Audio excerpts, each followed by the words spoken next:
CM Delhi పర్యటనకు సంబంధించి breaking update చూస్తున్నాం. ఢిల్లీ పర్యటనలో ఉన్న తెలంగాణ సీఎం రేవంత్ రెడ్డి కేంద్ర మంత్రి సిఆర్ పాటిల్తో భేటీ అయ్యారు. తెలంగాణ ప్రాజెక్టుల గురించి కేంద్ర మంత్రితో చర్చించారు. ఆయన గోదావరి జలాలను మూసీ నదికి అనుసంధానించేలా ఇటీవల ప్రధానిని కోరామని సీఎం తెలిపారు. ఇక ఇప్పుడున్న నీటి కేటాయింపులు, నీటి వినియోగం గురించే ప్రధానంగా చర్చించామని అన్నారు. తెలంగాణ నికర జలాలపై సమ్మక్క సారక్క ప్రాజెక్టు, సీతారామ ప్రాజెక్టులు కడుతున్నామన్న సీఎం తెలంగాణ శాశ్వత కేటాయింపుల్లోని ప్రాజెక్టులపై ఏపీ ఎందుకు అభ్యంతరం చెబుతోందని ప్రశ్నించారు.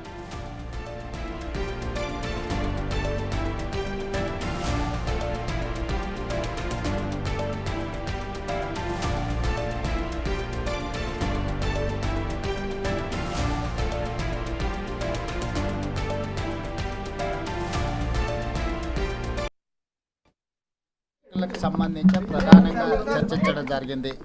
నీటి కేటాయింపులు, నీటి వినియోగం మీద వస్తున్న సమస్యలు, జరుగుతున్న చర్చల మీదనే ప్రధానంగా వారి దృష్టికి తీసుకురావడం జరిగింది. ఇప్పుడు కన్స్ట్రక్షన్ జరుగుతున్న ప్రాజెక్టుల అనుమతులు, నీటి కేటాయింపులు కూడా తక్షణం ఇవ్వాలనే దాని మీద ప్రధానమైన ఎజెండాగా పెట్టుకున్నాం. మొన్ననే ప్రధానమంత్రి గారికి గోదావరి జలాలను మూసి అనుసంధానం చేసే విషయంలో చెప్పినాము. తప్పకుండా అక్కడి నుంచి రిపోర్ట్ అడిగినప్పుడు వాళ్ళు ఇస్తారు. దాని మీద ఆ సందర్భం వచ్చినప్పుడు తప్పకుండా మాట్లాడతాం. ఎస్ఎల్బి గురించి జస్ట్ అవుట్లైన్ బ్రీఫ్ చేసినాం. యాక్సిడెంట్ జరిగింది, యాక్సిడెంట్లో ఉన్న పరిస్థితి ఇచ్చినాక ప్రధానంగా ఇప్పుడున్న నీటి కేటాయింపులు, నీటి వినియోగము, వాటికి సంబంధించిన నిధులు, అనుమతులు, వాటి మీదనే ప్రధానమైన చర్చ జరిగింది. ఎజెండాలో ప్రధానంగా ఆ అంశాలని ప్రస్తావించడం జరిగింది. మాకు నికర జలాల మీద కడుతున్న సమ్మక్క సారక్క కావచ్చు, లేకపోతే సీతారామ కావచ్చు, మా ఇతర ప్రాజెక్టులకు నికర జలాల కేటాయింపులు ఇంతవరకు జరగలేదు. మా నికర జలాల గోదావరిలో అదనపు నీళ్లు ఉన్నాయి, గోదావరి నీళ్లు సముద్రంలో కలుస్తున్నాయి, సముద్రంలో కలిసే నీళ్లు మేము వినియోగించుకుంటున్నాం అని వాదిస్తున్న ఆంధ్రప్రదేశ్ మా ప్రాజెక్టులకు ఎందుకు అభ్యంతరం పెడుతుంది? మా శాశ్వత ప్రాజెక్టులకు శాశ్వత కేటాయింపులు జరిగిన తర్వాతనే కదా నీకు వరద జలాలు ఉన్నాయా లేదా అని లెక్కదేలేదు. సో గోదావరి నది మీద నిర్మిస్తున్న తెలంగాణ ప్రాజెక్టుల యొక్క నీటి కేటాయింపులు పూర్తయిన తర్వాతనే ఏదైనా ఇతర ప్రాజెక్టులకు అనుమతి ఇవ్వాలి, ముఖ్యంగా వరద జలాలకు సంబంధించి. అంటే ఇప్పుడు మేము కట్టుకున్న ప్రాజెక్టులకు సమ్మక్క సారక్క కానీ లేకపోతే సీతారామ కానీ ఫైనల్ సిడబ్ల్యూసీ క్లియరెన్స్ రాలేదు కదా. అందుకోసమే కదా మేము టైమ్ అండ్ అగైన్ వచ్చి రిప్రజెంట్ చేస్తున్నది. ఆంధ్రప్రదేశ్ కూడా వాటి విషయాలలో అభ్యంతరాలు పెట్టింది కదా. ఆంధ్రప్రదేశ్ ఎందుకు అభ్యంతరాలు పెడుతుంది? ఆంధ్రప్రదేశ్ ఒక పక్కన వరద జలాలు ఉన్నాయి, వరద జలాలు సముద్రంలో కలుస్తున్నాయి, సముద్రంలో కలిసే జలాలను మేము గోదావరి జలాలను బంకచెరువుల ద్వారా ఈవెన్ కృష్ణా బేసిన్ కూడా తరలిస్తామంటున్నారు. ఒకవేళ మీరు ఆ నీళ్ళను వినియోగించుకోవాలనుకున్నప్పుడు మా ఉన్న ప్రాజెక్టుల యొక్క అనుమతులకు ఎందుకు అభ్యంతరం పెడుతున్నారు? రేపు భవిష్యత్తులో మా ప్రాజెక్టులు పూర్తయి ఆయకట్టు స్థిరీకరించకపోతే మీకు టేలెండ్లో కట్టుకున్న లేకపోతే వరద జలాల బేసిన్ మీద మీరు కట్టుకున్న ఆయకట్టు స్థిరీకరించబడితే రేపు నీటి కేటాయింపుల సందర్భం వచ్చినప్పుడు స్థిరీకరించిన ఆయకట్టుకు నీళ్లు కేటాయిస్తామంటారు. అప్పుడు శాశ్వతంగా ఈరోజు మాకు కృష్ణాలో వచ్చిన సమస్య ఏంది? కృష్ణా డెల్టాలో ఆయకట్టు స్థిరీకరించడం వల్ల ఈరోజు 811 టీఎంసీలు కృష్ణా నదిలో అందుబాటులో ఉన్న 512 టీఎంసీలు ఆంధ్రప్రదేశ్ వినియోగించుకుంటుంది, 299 మాత్రమే తెలంగాణ వినియోగించుకుంటుంది. దీనికి ప్రధానమైన కారణం తెలంగాణ ప్రాంతంలో ఉన్న ప్రాజెక్టులు పూర్తి కాకపోవడం, ఆంధ్రప్రదేశ్లో పూర్తయిన ప్రాజెక్టులకు నీటిని కేటాయించడం. మళ్ళీ కృష్ణా నది మీద ఏ సమస్యనైతే ఎదుర్కొంటున్నామో అలాంటి సమస్యనే గోదావరి నది మీద మేము ఎదుర్కోవడానికి సిద్ధంగా లేము. తెలంగాణ ప్రాంతంలో గోదావరి నది మీద నిర్మిస్తున్న ప్రాజెక్టుల యొక్క నీటి కేటాయింపులు పూర్తిగా పరిష్కారం అవ్వాలి. మా ప్రాజెక్టులకు నీటి కేటాయింపులు పూర్తి స్థాయిలో జరిగిన తర్వాతనే ఎన్ని వరద జలాలు మిగులుతున్నాయి అనేది అప్పుడు లెక్క తేలుతుంది. అప్పుడు మీరు ఏం కట్టుకోవాలనుకుంటున్నారో అప్పుడు మీరు డీటెయిల్ ప్రాజెక్ట్ రిపోర్ట్ ఇవ్వండి. అప్పుడు జిఆర్ఎంబీలో చర్చ చేసి అప్పుడు వాటికి అభ్యంతరం ఏదైనా ఉందా లేదా అనేది అప్పుడు చర్చ చేస్తాం.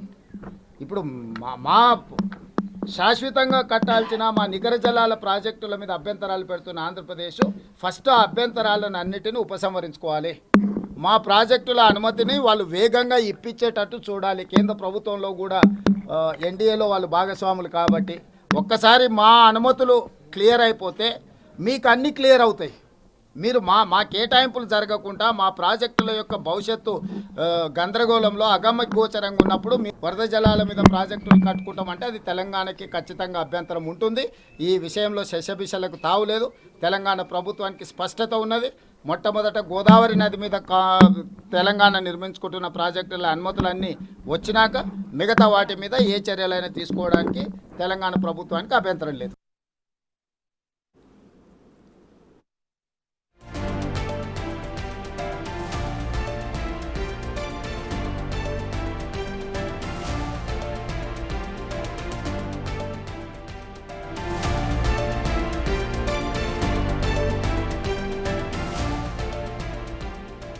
Breaking news. కృష్ణా నదీ జలాల వాటాలో తెలంగాణకు అన్యాయం జరుగుతోందని మంత్రి ఉత్తమ్ కుమార్ రెడ్డి తెలిపారు.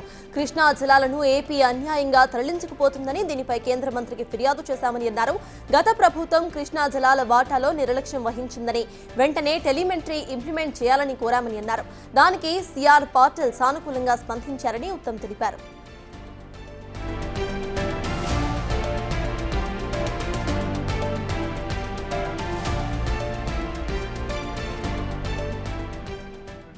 నేను మా ఎంపీ గారు రఘువీర్ రెడ్డి గారు మేము కేంద్ర జలవనరుల మంత్రి శ్రీ సిఆర్ పాటిల్ గారిని, మినిస్ట్రీ సెక్రటరీ దేబశిష్ ముఖర్జీ గారిని కలిసి తెలంగాణకి సంబంధించిన అనేక ముఖ్యమైన అంశాలు సుదీర్ఘంగా చర్చించడం జరిగింది. మొదటి విషయం, కృష్ణా నదీ జలాలపై తెలంగాణకి అన్యాయం జరుగుతుంది, ఆంధ్రప్రదేశ్ ఎక్కువ నీళ్లు తీసుకుపోతుంది, కేంద్ర ప్రభుత్వం వెంటనే జోక్యం చేసుకొని ఏదైతే ఆంధ్రప్రదేశ్ ఎక్కువ నీళ్లు తీసుకుపోతుందో దాన్ని వెంటనే ఆపాలి అని చెప్పి కేంద్ర మంత్రిని, కేంద్ర కార్యదర్శిని మేము డిమాండ్ చేయడం జరిగింది. వాళ్ళు తప్పనిసరిగా జోక్యం చేసుకుంటామని చెప్పి హామీ ఇచ్చారు.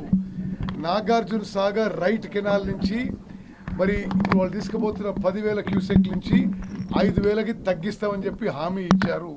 అదేవిధంగా మూచిమర్రి నుంచి వాళ్ళు తీసుకుపోతున్న నీళ్లు కూడా ఆపిస్తామని చెప్పారు. కృష్ణా నదీ జలాలపై సుదీర్ఘ చర్చ జరిగింది. ముఖ్యమంత్రి గారు, నేను తెలంగాణ రాష్ట్రం విషయంలో, తెలంగాణ రైతుల విషయంలో, కృష్ణా నదీ జలాల విషయంలో తీవ్ర అన్యాయం జరుగుతుంది, తప్పనిసరిగా central government must intervene immediately and forcefully అని డిమాండ్ చేయడం అని మేము చెప్పాం. వాళ్ళు చేస్తామని చెప్పి హామీ ఇవ్వడం జరిగింది. అదేవిధంగా గోదావరి బంకంచెర్ల ఏదైతే లింకు ఆంధ్రప్రదేశ్ ముఖ్యమంత్రి చంద్రబాబు నాయుడు గారు ఏదైతే ప్రపోజల్ పెట్టారో, మరి ఆ ప్రపోజలు కేంద్ర ప్రభుత్వము ఇప్పటి వరకు ఏమీ చర్యలు తీసుకోలేదు. మేము మా అబ్జెక్షన్ పెట్టినాము. అది కేంద్ర ప్రభుత్వం ఏం చెప్పిందంటే, మాకు ప్రీ ఫీజిబిలిటీ రాలే, డిపిఆర్ రాలే, ఎటువంటి ప్రపోజల్ లేదు, ఇప్పటి వరకు మేమేమి కన్సిడర్ చేయలే, తప్పనిసరిగా మీ అబ్జెక్షన్ మేము పరిగణలోకి తీసుకుంటామని చెప్పి స్పష్టమైన హామీ ఇవ్వడం జరిగింది. అదేవిధంగా కృష్ణా వాటర్స్ డిస్ప్యూట్ ట్రిబ్యునల్ 2 దాంట్లో ఈ 811 టీఎంసీల్లో తెలంగాణకే ఎక్కువ ఇవ్వాలని చెప్పి మరి ఆ కేడబ్ల్యూడి 2ని తొందరగా అది హియరింగ్స్ పూర్తి చేయాలని చెప్పి కూడా కేంద్ర ప్రభుత్వాన్ని అడగడం జరిగింది. అదేవిధంగా పాలమూరు రంగారెడ్డి, సీతారాం సాగర్, సమ్మక్క సారక్కకి నీటి కేటాయింపులు తొందరగా పూర్తి చేయాలని చెప్పి విజ్ఞప్తి చేసావు. తప్పనిసరిగా అది వేగవంతంగా టేకప్ చేస్తామని చెప్పి హామీ ఇవ్వడం జరిగింది. ఈ ప్రాజెక్టులకి ఫండింగ్ కూడా అంటే ఏబిఐపి కింద కానీ ఇన్ఫ్రాస్ట్రక్చర్ ఫండింగ్ కింద కానీ ఫండింగ్ ఇవ్వమని చెప్పి మేము రిక్వెస్ట్ చేసాం, విజ్ఞప్తి చేసాం. తప్పనిసరిగా పాజిటివ్గా పరిశీలిస్తామని చెప్పి మరి మంత్రి గారు హామీ ఇచ్చారు. పాలమూరు రంగారెడ్డికి అడిగాం, సీతారాం సాగర్కి అడిగాం, మోదికుంట బాగుకి అడిగాం, చిన్న కాళేశ్వరంకి అడిగాం, అదేవిధంగా కోరాట చినాక ప్రాజెక్ట్ కూడా ఈ 5 ప్రాజెక్టులు అడిగాం. తప్పనిసరిగా కన్సిడర్ చేస్తామని చెప్పిండ్రు. అదేవిధంగా చాలా ముఖ్యమైన విషయం తెలంగాణకి, కృష్ణా నదిలో మరి శ్రీశైలంలో కానీ నాగార్జున సాగర్ కానీ ఇతర పాయింట్స్లో కానీ టెలిమెట్రీ ఇన్స్ట్రుమెంట్స్ వెంటనే ఇన్స్టాల్ చేయాలి. ఇది 10 ఏళ్ల పాటు గతంలో ఉన్న తెలంగాణలో ఉన్న ప్రభుత్వం ఈ విషయం నిర్లక్ష్యం చేసింది. అవసరమైతే తెలంగాణ ఆంధ్ర ఇద్దరి వాటా ఏదైతే ఖర్చు ఉంటుందో అది మేమే భరిస్తాము. వెంటనే టెలిమెట్రీ ఇన్స్ట్రుమెంట్స్ ఇన్స్టాల్ చేయాలి, సో దట్ అక్యురేట్ మెజర్మెంట్స్ వస్తాయని చెప్పి మేము చెప్తే తప్పనిసరిగా ఆ కార్యక్రమం వెంటనే చేపడతామని చెప్పారు. అదేవిధంగా కేంద్ర ప్రభుత్వం యొక్క ఇండియా ఇన్ఫ్రాస్ట్రక్చర్ ఫండ్ నుంచి తెలంగాణకి 50-year loan with zero interest, దాని కింద తెలంగాణకి ఇరిగేషన్ ప్రాజెక్ట్స్కి ఫండింగ్ మేము ఫైనాన్స్ మినిస్ట్రీ అప్రోచ్ అవుతున్నాం. మీరు కూడా అందులో మీరు సహకరించాలని చెప్తే తప్పనిసరిగా అది సహకరిస్తామని చెప్పి హామీ ఇవ్వడం జరిగింది. అదేవిధంగా NDSA national dam safety authority Medigadda ఇతర 2 బ్యారేజీల కొలాప్స్ పై అయితే ఎంక్వైరీ ఇన్వెస్టిగేషన్ జరుగుతుందో అది తొందరగా మాకు రిపోర్ట్ ఇవ్వండి, ఆ రిపోర్ట్ ఆధారంగా మేము ముందుకు పోవచ్చుకున్నామని చెప్పాము. తప్పనిసరిగా అతి త్వరలో NDSA రిపోర్ట్ ఇస్తామని చెప్పి చెప్పడం జరిగింది. మరి తెలంగాణ యొక్క జలవనరుల విషయంలో ముఖ్యమంత్రి గారు నేను చాలా గట్టిగా మా వాదన కేంద్ర ప్రభుత్వం దగ్గర వినిపించినము. వాళ్ళు స్పష్టమైన హామీ ఇచ్చిండ్రు. తప్పనిసరిగా కేంద్ర ప్రభుత్వం తెలంగాణ ఇంట్రెస్ట్ కాపాడుతున్న విశ్వాసంతో మేమున్నాం. అంటే ఎప్పటివరకు ఈ డిస్ప్యూట్ ని సార్ట్ అవుట్ చేస్తున్నారు? నదీ జలాల విషయం, కృష్ణా వాటర్ 2, ఒకటి టెంపరీ ఇప్పుడు రైట్ నౌ, అది ఇమీడియట్ గా రోజువారీగా కేంద్ర ప్రభుత్వం జోక్యం చేసుకుంటామని చెప్పి హామీ ఇచ్చారు. రెండోది లాంగ్ టర్మ్, ఇది కృష్ణా వాటర్స్ డిస్ప్యూట్ ట్రిబ్యునల్ 2, ఇది బ్రిజేష్ ట్రిబ్యునల్, అది హియరింగ్స్ తొందరగా చేయించాలని చెప్పారు. అది కూడా వాళ్ళు టేకప్ చేస్తారని చెప్పారు. మూసీ గోదావరి లింక్ గురించి మాట్లాడుతూ మొన్న సీఎం గారు ఇచ్చారు. ఇప్పటికే ఉత్తమ్ కుమార్ చేసిన వ్యాఖ్యలకు సంబంధించిన అప్డేట్స్ మా ప్రతినిధి శివ ఢిల్లీ నుండి లైవ్ లో అందించడానికి సిద్ధంగా ఉన్నారు. శివ, చెప్పండి, దీనికి సంబంధించి అక్కడ పార్టీలు అసలు ఏమన్నారు? ఉత్తమ్ కుమార్ రెడ్డి చెప్పిన దాని గురించిన అప్డేట్స్ ఏంటి? రైట్ సర్దార్, తెలంగాణ సీఎం రేవంత్ రెడ్డి, తెలంగాణ నీటిపారుదల శాఖ మంత్రి ఉత్తమ్ కుమార్ రెడ్డి ఇద్దరు కూడా కేంద్ర జలశక్తి శాఖ మంత్రి సిఆర్ పాటిల్తో భేటీ అయ్యారు. ఈ భేటీలో ప్రధానంగా తెలంగాణలోని నీటి ప్రాజెక్టుల గురించి, మరోవైపు ఆంధ్ర తెలంగాణ మధ్య కొనసాగుతున్న జలాల పంపకాలపై ప్రధానంగా చర్చ జరిగింది. దీనిలో ప్రధానంగా సీఎం రేవంత్ రెడ్డి తెలంగాణలో ప్రాజెక్టు గురించి మంత్రితో చర్చించామని తెలియజేశారు. గోదావరి జలాలను మూసీ నదికి అనుసంధానించాలనేది లాస్ట్ టైం ప్రధాని నరేంద్ర మోడీ కలిసినప్పుడే ఆయనతో చర్చించాము. దాని గురించి మరొకసారి సిఆర్ పాటిల్తో కూడా మరొకసారి చర్చించామనేది సీఎం రేవంత్ రెడ్డి తెలియజేశారు. ఇక ఇప్పుడున్న నీటి కేటాయింపులు, నీటి వినియోగం గురించి ప్రధానంగా ఇద్దరి మధ్య చర్చ జరిగినట్లుగా కూడా చెప్తున్నారు.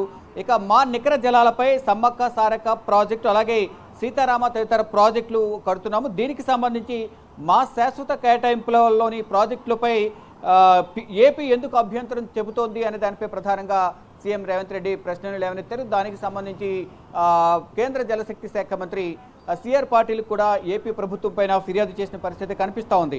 అయితే గోదావరి వరద జలాలపై కట్టే ప్రాజెక్టులకు అనుమతి ఇవ్వాలంటే ముందుగా నికర జలాల ప్రాజెక్టులు లెక్క తేల్చాల్సిందేనంటూ కూడా సీఎం ఇటు కేంద్ర జలశక్తి శాఖ మంత్రి దృష్టికి తీసుకువెళ్లారు. అంటే జలాల నీటి పంపకాల విషయంలో ఏపీ ప్రభుత్వం వ్యవహరిస్తున్న తీరు పట్ల ఒకంత అసహనం వ్యక్తం చేస్తూ సీఎం రేవంత్ రెడ్డి కేంద్ర జలశక్తి శాఖ మంత్రికి ఫిర్యాదు చేశారు. సముద్రంలో వృధాగా కలిసి వరద జలాలను కృష్ణా బేసిన్కు తరలిస్తున్నామని ఆంధ్రప్రదేశ్ చెబుతోంది. కానీ అలాంటప్పుడు నికర జలాలపై ఉన్న మా ప్రాజెక్టులకు ఎందుకు అభ్యంతరం వ్యక్తం చేస్తున్నారు? అంటే వృధాగా పోతున్న నీతిని మేము ఒడిసి పట్టుకుంటున్నాము అని ఏపీ చెబుతోంది. కానీ మా ప్రాజెక్టులను ఎందుకు అడ్డుకుంటున్నారనేది సీఎం రేవంత్ రెడ్డి ఏపీ ప్రభుత్వాన్ని ప్రశ్నించారు. వరద జలాలపై కట్టిన ఆయకట్టుకు స్థిరీకరిస్తే ఆ మేరకు నీటి కేటాయింపులు జరుగుతామని కూడా అంటున్నారు. అదే కృష్ణా జలాలపై కూడా అదే పరిస్థితి ఏర్పడింది. ఆయకట్టుల లెక్కల ప్రకారమే తెలంగాణకు తాత్కాలికంగా వాటర్ తగ్గింది అనేది కూడా ప్రధానంగా చెప్తున్నారు. ఏదైతే కృష్ణా డెల్టాలో ఆయకట్టు స్థిరీకరణ కింద టీఎంసీల వారీగా ఇద్దరికి, ఇటు తెలంగాణ ఆంధ్రకు టీఎంసీలను కేటాయించారు. దానివల్ల 811 టీఎంసీలలో ఉమ్మడి వాటాలో 512 టీఎంసీలను ఆంధ్రప్రదేశ్కు వినియోగించుకుంటుంది. ఇది ఎంతవరకు కరెక్టు? తక్కువ టీఎంసీలను తెలంగాణకు కేటాయించారు. అంటే కేవలం 299 టీఎంసీలను మాత్రమే తెలంగాణ వినియోగించుకుంటుంది. దీని ద్వారా తెలంగాణ నష్టపోతుంది, తెలంగాణ ప్రజలకు నష్టపోతుంది నీటి వల్ల అనేది కూడా, ఈ పంపకాల వల్ల నష్టపోతున్నాం, తెలంగాణ ప్రజలు నష్టపోతున్నారు. దీనికి కేంద్ర ప్రభుత్వం చొరవ తీసుకుని మాకు సహకరించాలనేది ప్రధానంగా సీఎం రేవంత్ రెడ్డి కేంద్ర మంత్రి దృష్టికి తీసుకువెళ్లారు. ఇందుకు ప్రధాన కారణం తెలంగాణలో ఏదైతే ప్రాజెక్టులు ఉన్నాయో, పెండింగ్ ప్రాజెక్టులు ఏవైతే ఉన్నాయో అవన్నీ కూడా పూర్తి కాలేదు. అందువల్లే ఈ జలాలను వినియోగించుకోవడంలో ఇబ్బంది ఏర్పడుతుందంటూ కూడా సీఎం రేవంత్ రెడ్డి తెలియజేశారు. అంటే ఏపీలో పూర్తయిన ప్రాజెక్టులు ఎక్కువగా ఉన్న నేపథ్యంలోనే ఆ ప్రాజెక్టులు పూర్తయ్యాయి కాబట్టి నీటి కేటాయింపులు అనేది ఏపీకి ఎక్కువగా కొనసాగుతుంది. అక్కడ ప్రాజెక్టులో ఆ నీటిని కూడా నిల్వ చేసుకునేందుకు అవకాశం ఉంటుంది. కానీ తెలంగాణలో ప్రాజెక్టులు పూర్తి కాలేదు, దానివల్ల ఇబ్బంది ఏర్పడుతుంది అనేది కూడా తెలంగాణ సీఎం రేవంత్ రెడ్డి కేంద్ర జలశక్తి శాఖ మంత్రి సిఆర్ పాటిల్ దృష్టికి తీసుకువెళ్లారు. ఇటు మరోవైపు ఇదే సమావేశంలో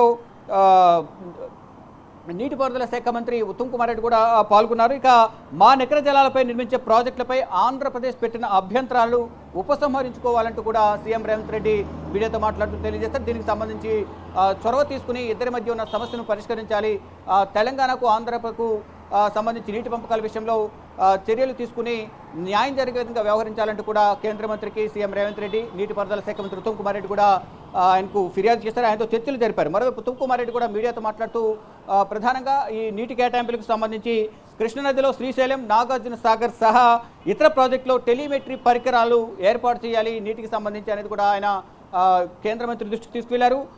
గత 10 ఏళ్ల కాలంలో ఏదైతే బీఆర్ఎస్ ప్రభుత్వం ఏర్పడిన గత 10 సంవత్సరాల కాలంలో ఆ పాలనా కాలంలో కూడా ప్రభుత్వం నిర్లక్ష్యం చేసింది, నీటికి సంబంధించి నిర్లక్ష్యం చేయడం వల్లే ఇప్పుడు ఈ నిర్లక్ష్యం అనేది పెద్దగా ఏర్పడి తెలంగాణ ప్రజలు నష్టపోయే పరిస్థితి ఏర్పడింది అనేది కూడా ఇటు నీటిపారుదల శాఖ మంత్రి కూడా గత ప్రభుత్వంపై ఆగ్రహం వ్యక్తం చేశారు. గత ప్రభుత్వం వ్యవహరించిన తీరుపై కూడా కేంద్ర జలశక్తి శాఖ మంత్రికి కంప్లైంట్ చేశారు. ఇక ఈ ప్రతిపాదనకు ఏదైతే అవసరమైతే తెలంగాణ ఆంధ్ర వాటా ఖర్చు ఏదైతే ఉందో దానికి సంబంధించి కూడా మేమే భరిస్తాము, దానికి సంబంధించి ప్రాజెక్టును కంప్లీట్ చేయాలి అనేది కూడా ఆయన తెలియజేశారు. దానికి సంబంధించి ఖర్చు ఏదైతే ఉందో అది కూడా తెలంగాణ ప్రభుత్వం భరిస్తుందంటూ కూడా తెలియజేశారు. ఇక ఇండియన్ ఇన్ఫ్రాస్ట్రక్చర్ ఫండ్ నుంచి తెలంగాణకు 50 సంవత్సరాల పాటు దీర్ఘకాలిక వడ్డీ లేని రుణాలు ఇవ్వాలి.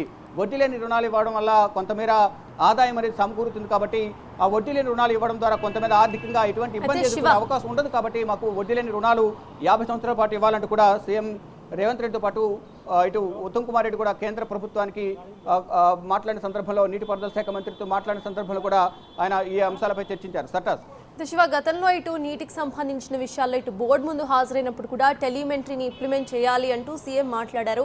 ఇప్పుడు కూడా అదే మాట్లాడుతున్నారు. సో దీనికి సంబంధించి ఇటు ఏపీ సుముఖంగానే ఉంటుంది అనుకోవాలా? దానికి సంబంధించిన అప్డేట్స్ ఏంటి? ఏదైతే ఇప్పుడు ఇద్దరు ఇటు సీఎం రేవంత్ రెడ్డి, నీటిపారుదల శాఖ మంత్రి ఉత్తమ్ కుమార్ రెడ్డి ఇద్దరు కూడా తెలంగాణ ప్రభుత్వం చేపడుతున్న ప్రతి కార్యక్రమానికి ఏపీ అడ్డుపడుతుంది. నీటి పంపకాల విషయంలో కానీ ఇటు నీటి పంపకాల్లో ఏదైతే అసమానతలు చూపిస్తున్నారు అంటే హెచ్చు తగ్గులు ఇటు ఉన్న 811 టీఎంసీలలో 500 టీఎంసీలను తెలంగాణకు, 299 టీఎంసీలను తెలంగాణకు కేటాయించడం ద్వారా నష్టపోతుంది తెలంగాణ. కాబట్టి తెలంగాణకు సహకరించాలి, నీటి పంపకాల విషయంలో తగిన చర్యలు తీసుకోవాలంటూ కూడా కేంద్ర మంత్రికి ఫిర్యాదు చేసిన నేపథ్యంలో ఇది టెలిమెట్రీ పరికరాలను ఉపయోగించి వీటిని వినియోగంలోకి తీసుకురావాలనేది కూడా కోరిన నేపథ్యంలో ఇప్పుడు ఆల్రెడీ వీరు కంప్లైంట్ చేశారు కాబట్టి ఇటు ఏపీ ప్రభుత్వం నుంచి కూడా వారు స్పందన కోరుతారు. కేంద్ర మంత్రి సిఆర్ పాటిల్ లేఖ రాసే అవకాశం అయితే ప్రధానంగా కనిపిస్తుంది. దీనికి సంబంధించి ప్రధానంగా ఏదైతే నీటి పంపకాల విషయంలో ఏదైతే అన్యాయం జరుగుతుందంటూ కూడా ఫిర్యాదు చేశారు. ప్రాజెక్టులు ఉన్నాయి కాబట్టి వారు నిల్వ చేసుకోగలుగుతున్నారు, మా ప్రాజెక్టు పూర్తి కాలేదు కాబట్టి మాకు నిల్వ చేసుకునే అవకాశం లేదు, ఈ ప్రాజెక్టు పూర్తి చేసుకోవడానికి కేంద్ర ప్రభుత్వం సహకారం అందించాలి అనేది కూడా ప్రధానంగా కేంద్ర మంత్రి దృష్టికి తీసుకువెళ్లారు. ఏదైతే వీరు కొన్ని పరికరాలకు సంబంధించి ఏదైతే చెప్తూ ఉన్నారో కృష్ణానదికి సంబంధించి కానీ ఇతర జలాలకు సంబంధించి పంపకాలకు సంబంధించి కూడా కేంద్ర ప్రభుత్వం సహకరించాలనేది కూడా ప్రధానంగా చెప్తున్నారు. దానికి సంబంధించి నేషనల్ డ్యామ్ సేఫ్టీ అథారిటీ నుంచి కూడా మేడిగడ్డ, సుందెల ప్రాజెక్టులపై నివేదిక త్వరగా ఇవ్వాలని కూడా కోరారు. తెలంగాణ జలవనరుల విషయంలో సీఎం రేవంత్ అలాగే ఉత్తమ్ కుమార్ రెడ్డి కూడా తమ బలమైన వాదనలు అయితే సీఎం రేవంత్ రెడ్డి ఇద్దరు కూడా సిఆర్ పాటిల్కు వివరించిన నేపథ్యంలో ఆయన సానుకూలంగా స్పందించారు. అన్ని విధాలు సహకరిస్తాము, ఏపీ ప్రభుత్వం కూడా మాట్లాడతామంటూ కూడా మాకు హామీ లభించిందంటూ కూడా ఇటు ఉత్తమ్ కుమార్ రెడ్డి తెలియజేశారు. సటాస్ రైట్, థ్యాంక్ యూ శివ.